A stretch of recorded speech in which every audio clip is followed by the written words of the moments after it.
अपने चारों पुत्रों के विवाह के पश्चात राजा दशरथ का एकमात्र सपना था कि वह अपने ज्येष्ठ पुत्र राम को अयोध्या नगरी का राजा बनाए। इसलिए राजा दशरथ ने अपने कुलगुरु वशिष्ठ से विमर्श करके राम का राज्याभिषेक निश्चित किया। राम के राज्याभिषेक के लिए तैयारियां शुरू कर दी गई तथा पूरी अयोध्या नगरी की जनता अपने नए राजा को पाने के लिए उत्साहित थी।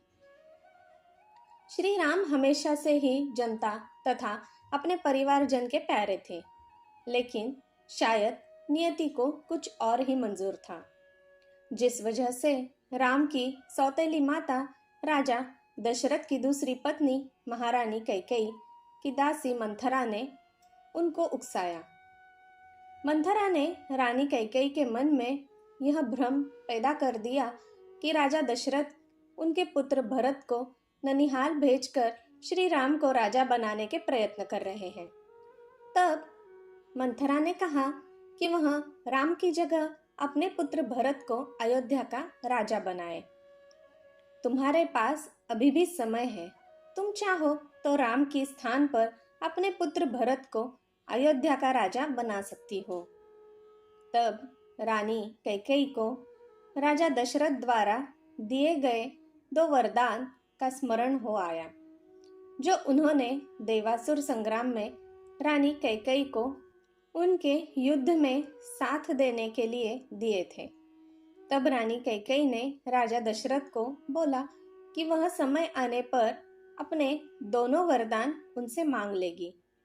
तब रानी कैकेयी ने मंथरा के कुविचारों से भ्रमित होकर राजा दशरथ से अपने दोनों वर मांग लिए, जिसमें वह पहले वरदान में यह मांगती है कि राम को 14 वर्ष का वनवास दिया जाए, जिसमें राम 14 बरस तक वन में रहेगा और राज्य की किसी भी वस्तु का उपयोग नहीं कर सकेगा।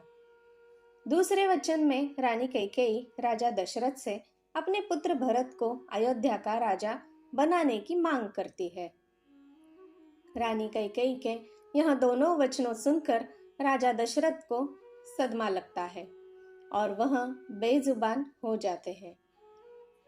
तब जब राजा दशरथ के इस स्थिति का पता श्री राम को चलता है, तो वह अपने पिता के पास जाकर उनके इस रवैया का कारण पूछते हैं।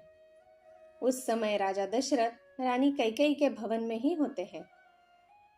बहुत देर तक जब राजा दशरथ कुछ बोल नहीं पाते, तब रानी कैकेयी श्री राम को अपने दोनों वचनों के बारे में बताती है। रानी कैकेयी के दोनों वचन सुनकर श्री राम सहर्ष उनके दोनों वचनों को स्वीकार करते हैं। अगले ही दिन जब राम के वनवास की खबर नगर में फैलती है, तो पूरे नगर में बगावत जैसे स्वर फूटने लगते हैं।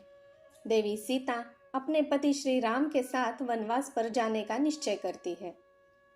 जब लक्ष्मण जी को यह सूचना मिलती है, तो वह राजा दशरथ पर क्रोधित होते हैं, लेकिन श्री राम के समझाने पर वह शांत हो जाते हैं। लक्ष्मण अपने भैया राम से बहुत स्नेह करते थे, इसलिए वे भी श्री राम के साथ वनवास पर चले जाते हैं। अयोध्या नगरी के लोग अपने श्री राम के वनवास पर उनके साथ जाने की इच्छा प्रकट करते हैं, लेकिन श्री राम उन्हें नदी के किनारे पर छोड़कर आर्य सुमंत के साथ अंधेरे में ही चले जाते हैं। वह पहुंचने के बाद श्री राम सबसे पहले अपने मित्र निषादराज के पास पहुंचते हैं। एक दिन उनके पास बिताकर वह लक्ष्मण और सीता के साथ 14 वर्ष के वनवास पर निकल जाते हैं। श्री राम के वनवास जाने के कुछ दिन के बाद उनके पिता राजा दशरथ अपने पुत्र राम के वियोग में अपने प्राण त्याग कर स्वर्ग सिधार जाते हैं। जय श्री राम। धन्यवाद। दोस्तों, मेरी सुनाई कहानियाँ अगर आपको अच्छी लगती हो तो मैं आपसे अनुरोध करती हूँ कि कृपया मेरे इस चैनल को एक लाइक, शेयर और सब्सक्राइब जरूर कीजिएगा। धन्यवाद।